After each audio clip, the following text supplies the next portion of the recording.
Bonjour à tous, bienvenue dans Flight Simulator 2020. Aujourd'hui on est le 18 novembre. Demain c'est la date de sortie du nouveau Flight Simulator 2024. Donc je n'ai pas encore l'heure précise à quelle heure elle sera dispo. Est-ce que ce sera une heure globale pour tout le monde et donc peut-être en cours de journée ou en soirée si c'est calé sur l'heure américaine. Bref, pas mal de flou pour l'instant. Mais voilà, je suis toujours sur mon petit tour du monde en VFR. Départ de Guatemala City. Dans l'Amérique centrale, c'est toujours aussi beau sur le Pimax Crystal Light. Et j'ai hâte d'être à demain pour pouvoir voir ce que va donner ce nouveau Flight Simulator 2024 avec le Pimax Crystal Light. Vraiment j'ai hâte. J'espère que ce sera une expérience qui sera aussi fluide que ce que j'ai actuellement sur mon nouveau PC. Donc c'est peut-être le dernier vol sur Flight Simulator 2020 que je vais réaliser ici en VR. Alors je vais toujours encore un peu utiliser Flight Simulator 2020 ensuite. Pourquoi? Parce que j'ai des avions comme le Boeing 777 que j'utilise encore un peu actuellement pour faire des prises de vue pour les vidéos que je tourne actuellement sur le MH370. Mais ensuite, voilà, on verra si je continue à voler dessus. Quoi qu'il en soit, qu'est-ce que je peux dire de ce Flight Simulator 2020 après 4 ans 4 ans après sa sortie? Très franchement, il ne mérite pas d'être à la retraite aujourd'hui, même si Flight Simulator 2024 devrait le détrôner sans trop de difficultés. On a quand même encore 4 ans après un simulateur qui est assez fantastique. Le rendu visuel est magnifique. L'expérience que Asobo a apportée avec la VR, c'est quelque chose qui vraiment révolutionne la simulation de vol. C'est assez fantastique cette expérience qu'on peut avoir en VR. Et autant il y a 4 ans, on n'avait pas forcément de superbes casques, même si le G2 faisait le job. On n'avait pas le Pimax Crystal Light depuis, en 4 ans. Il faut reconnaître que la technologie de la VR s'est quand même bien améliorée et qu'on a aujourd'hui une expérience VR qui est plus que satisfaisante. Vraiment, si on a le PC qui va bien, Flight Simulator vous offre des paysages à couper le souffle. C'est déjà très beau sur écran, mais alors quand vous êtes en VR, vous êtes vraiment dans la 3D.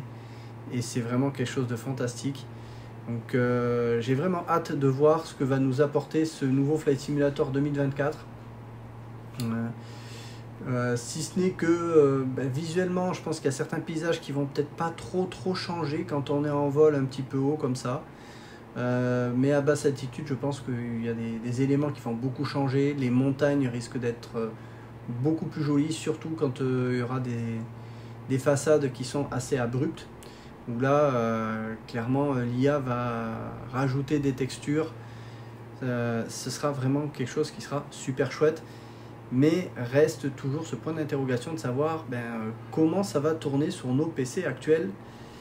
Et la réponse, on l'aura certainement demain, en espérant que la VR soit disponible demain. Je croise les doigts. Mais quoi qu'il en soit, demain, je serai prêt à tester Flight Simulator 2024. Donc, petite larme à l'œil quand même de clôturer cette page de Flight Simulator 2020 après 4 années où Flight Simulator 2020 n'a vraiment aucun équivalent. Vraiment, même 4 ans après. X-Plane ne propose pas vraiment des graphismes comme ça. Il faut dire que X-Plane n'a pas les moyens de Microsoft avec les serveurs Azure, les cartographies Bing qui permettent d'avoir des images à GPS qui sont fantastiques. Enfin, là vraiment, quand on voit, je suis au Guatemala dans un paysage assez montagneux. Je vais arriver sur un paysage qui est peut-être un peu plus aride derrière, mais c'est fantastique. Vraiment, les paysages qu'ils ont recréés, c'est à couper le souffle. Et Flight Simulator 2024 va encore repousser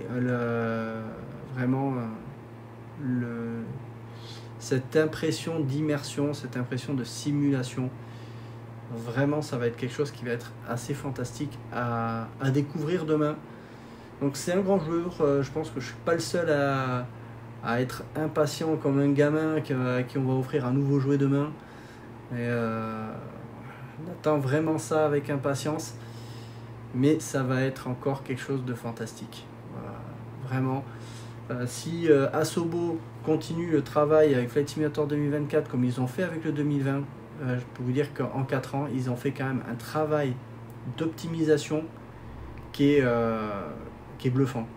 Vraiment, les débuts de Flight Simulator sur la VR, ils étaient bons, hein, il n'y a pas de souci, mais ça s'est de plus en plus amélioré avec des mises à jour. C'était de plus en plus fluide. Bref, ça a été de mieux en mieux optimisé. Et encore, là, actuellement, on trouve que Flight Simulator en VR n'est pas super optimisé. Donc, ils ont quand même fait un travail fantastique à Asobo. Donc, je voulais faire cette dernière petite vidéo pour faire mon petit message perso quand même à Asobo, de vous dire bravo les gars, parce que vous avez fait un travail pendant 4 ans qui est titanesque, avec des mises à jour du monde qui étaient superbes.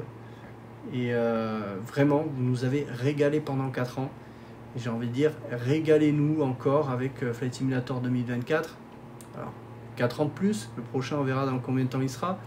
Mais continuez à nous régaler avec ce travail de qualité, cet investissement et surtout cette écoute de la communauté, que ce soit à la fois de la communauté des simmers, mais également la communauté des joueurs occasionnels qui vont découvrir Flight Simulator, qui vont leur mettre le pied à l'étrier, leur faire découvrir ce qu'est le vol en avion, c'est-à-dire découvrir une école de pilotage, apprendre à piloter un avion, découvrir cet environnement de l'aéronautique qui est fantastique, et si possible aussi démocratiser encore plus la VR dans les 4 prochaines années. Je pense que c'est quelque chose qui est totalement faisable avec des casques aujourd'hui qui enfin nous offrent un rendu visuel qui est fantastique, hein. Je pense au Pimax Crystal Light qui est vraiment la référence, mais le Quest 3 qui est pas mal non plus, le Pico 4, et je pense qu'on n'est pas au bout de nos surprises pour la VR dans les 4 prochaines années.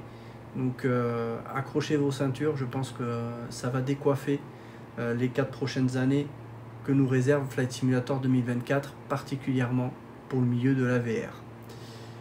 Voilà, encore merci à Asobo pour ce superbe travail que vous avez réalisé. Et quant à nous, on se donne rendez-vous demain, si tout va bien. J'essaierai de faire un vol test en VR, vous donner mes premières impressions de la VR sur Flight Simulator 2024 avec le Pimax Crystal Light. Désolé pour le chat, je pense qu'il commence à me dire qu'il a faim. Voilà. Bon, et bien sur ce, à demain pour la sortie de l'année avec Flight Simulator 2024.